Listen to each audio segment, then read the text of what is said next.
Hey beauty, so I'm back with a new style that I want to show you how I installed. It's these faux locks. They look very textured and natural, and I just wanted to show you that process. They're nice and shiny and sleek and still pretty natural looking. So I use this Kinky twist hair, but I actually prefer the 12-inch pack more, and so I just wanted to show you this to get the brand name, but I did actually use the 12 inches more because they just make it easier to install, and you'll see what I mean in a second.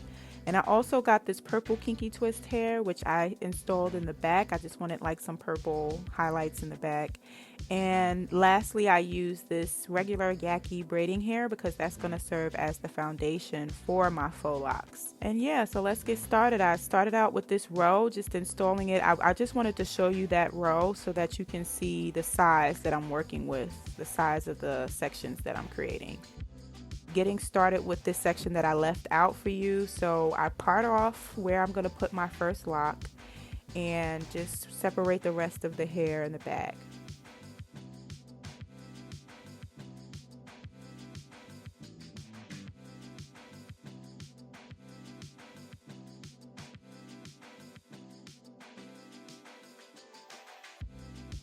And then I take that little part, that little section there, and I create another part in the middle of that little section because that's where I'm going to lay my braiding hair. You've probably seen this technique before.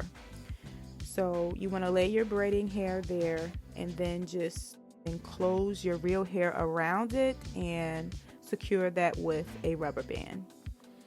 And this is just going to serve as your foundation for your faux lock. It's super simple. I don't braid or anything. I just kind of like close that braiding hair around my real hair, and then my hair is ready for the Kinky twist hair.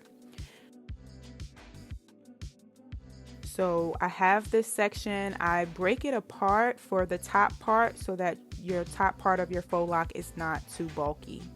So you just want to break it in half and take that section of hair. You want to drive your crochet hook through.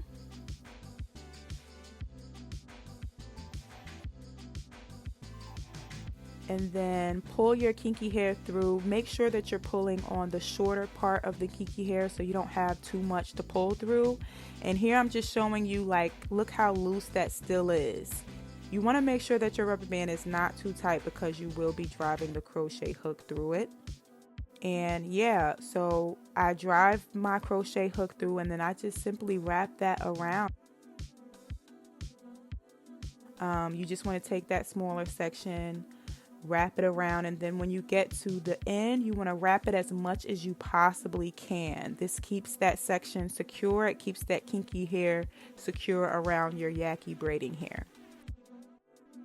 But what I do when I get to the bottom of one section of kinky twist hair is I just let it get as thin as possible. I wrap it around as much as I can, and then I take the next section and I just make sure that it's covering that thin part, and I'll like bend that top part down and just cover it up. Just make sure that you're kind of layering it on in a way that makes sense. You'll also notice too that I am not pulling this too tight. If you wrap this kinky hair around your braided hair too tight, it's going to change the texture of how the lock looks. If you want a more textured section, you want to make sure that you are lightly wrapping this around. You can see my finger is straight. I am not pulling, I'm simply just wrapping it around. And that keeps the texture in when you don't pull at the hair too much. That texture really comes through and it looks like, you know, natural curly hair, as naturally as we can get it. And so at the bottom, all I do is just kind of take the rest of the braiding hair. I stop it when I know that I have about 2 to 3 inches of hair left of my braiding hair and of the kinky twist hair. And what I do is just bend both of them back so that the end is exposed, but it's kind of like bent neatly. The first thing that I do is tie the rubber band around both sections, the kinky hair and the braiding hair. And then I wrap the braiding hair around first so that I can kind of hide it with the kinky hair. So you want to take that braiding hair and just wrap it as much as you can until you have nothing left to wrap. The same with the kinky hair. And then that's when you want to take the rest of your kinky hair. So that's why you want to make sure you have enough. Take the rest of your kinky hair and wrap that around too until you don't have anything left to wrap. This is how you secure it. You kind of get it to kind of tangle into itself, and that's how you secure it enough to where that faux lock will not unravel, it will not come out.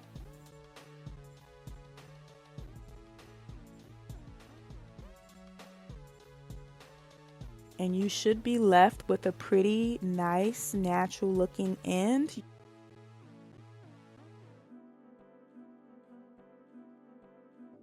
Now here's the second method. So what I do here, I'm doing the same thing as before, laying my braiding hair in the middle of my faux lock section. And then I secure that with a rubber band, being very light with the rubber band. I drive my kinky twist hair through, and then after that is when you want to pull your rubber band a little bit more secure, because then you're going to twist your hair. You're going to twist your hair and the braiding hair. Leave the kinky twist hair there for later. So you take your hair and you just twist it.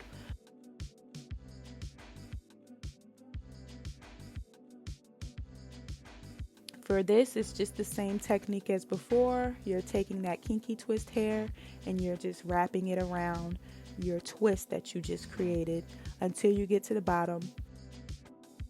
And you get the same look, just a slightly different technique. And ladies and gentlemen, that is it.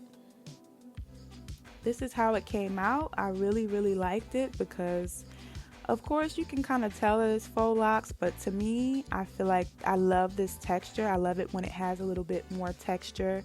I tried out a few styles with it, and I did record my how-to for how to create each of these styles. So if you like these looks, subscribe, because I will be showing how I created these a little bit later in the week. Thanks for watching.